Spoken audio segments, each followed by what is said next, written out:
CompTIA A Core 2 Complete Training Course. Exam Objective 1.3 Compare and contrast basic features of Microsoft Windows editions. Upgrade paths. When discussing Windows installation methods, it's essential to understand the differences between an in-place upgrade and a clean install, as both have distinct advantages and are used in different scenarios. An in-place upgrade is the process of installing a new version of Windows over an existing installation while keeping your files, applications, and system settings intact. This makes it a convenient option for users who want to upgrade their operating system without starting from scratch. Because everything is preserved, it significantly reduces setup time and allows users to continue working with minimal disruption.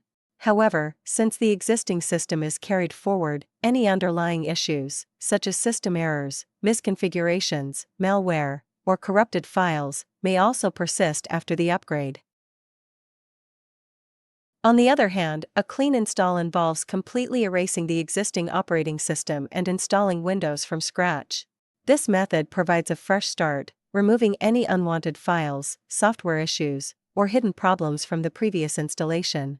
As a result, clean installs often lead to better system performance and improved stability. This approach is commonly used when setting up a new computer, repurposing a device, or troubleshooting persistent system issues. However, it is more time-consuming and requires careful preparation, including backing up all important files and reinstalling applications afterward. Understanding when to use each method is important. An in-place upgrade is ideal when you want a quick transition with minimal disruption, while a clean install is better when you need a stable, optimized system or are dealing with ongoing issues.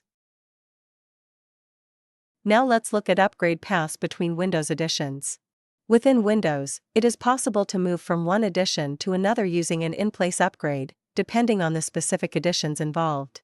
This process allows you to move to a higher edition such as from Home to Pro without reinstalling the operating system. The upgrade is typically completed by entering a valid product key or applying a new license, and it preserves personal files, system settings, and applications. This makes it a quick and efficient way to unlock additional features like BitLocker, remote desktop hosting, and domain access. As shown in the chart, not all upward upgrades are supported directly. For example, while moving from Home to Pro is supported as an in-place upgrade, moving from Home directly to Enterprise is not supported and would require first upgrading to Pro or performing a clean install. When moving to a lower edition such as from Pro to Home, the process is considered a downgrade. In this case, personal files are typically maintained, but applications and system settings are removed during the transition.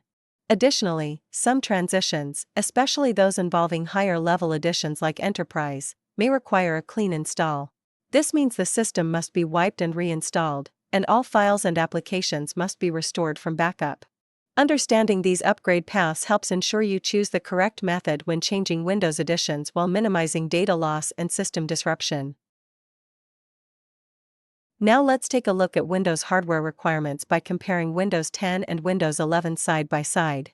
As shown in the chart, Windows 10 supports both 32-bit and 64-bit architectures, while Windows 11 is 64-bit only.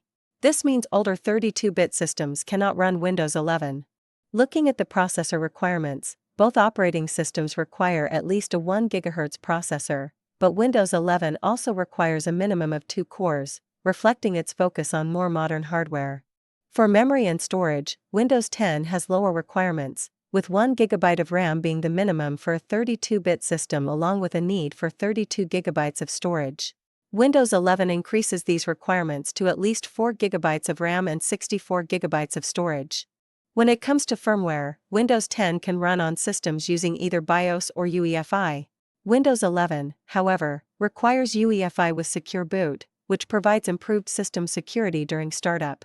Finally, the requirement for a Trusted Platform Module, or TPM, is a major difference between the two. Windows 10 does not require a TPM, while Windows 11 requires a TPM version 2.0. This hardware-based security feature helps protect sensitive data and supports modern security functions. Because of these stricter requirements, not all systems that run Windows 10 will be able to upgrade to Windows 11.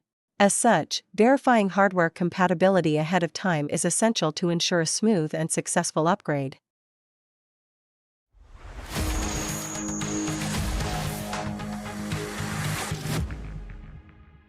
Thank you for watching. Subscribe for more great content.